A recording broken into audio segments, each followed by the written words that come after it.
The global financial system is facing its biggest challenges yet since the 2008 financial crisis. And when the IMF and the World Bank host their annual meeting, economists say European policymakers will likely hear they're not doing enough to quell a debt crisis that shows few signs of abating. Domenico Lombardi is an international monetary expert at the Washington-based Brookings Institution.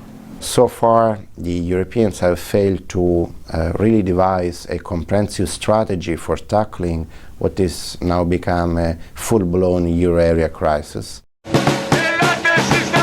The potential for a larger crisis brought on by a Greek financial default compounded by slow economic growth in the United States is leading to what the IMF calls a dangerous phase for the world economy. IMF chief economist Olivier Blanchard says the prospects for a global recovery have weakened considerably during the past 3 months. What has happened is that markets have become more skeptical about the ability of policymakers, of governments, to stabilize their public debt. Worries have spread from countries at the periphery of Europe to countries in the core of Europe, and then to others, Japan, even the United States.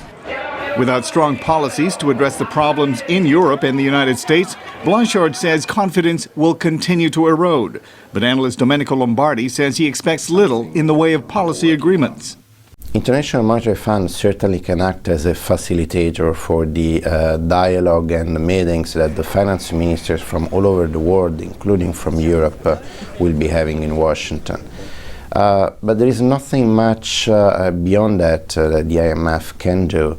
But IMF chief Christine Lagarde says concrete action is needed to lower the risk of another economic recession. The advanced economies in particular are facing an anemic and bumpy recovery with unacceptably high levels of unemployment.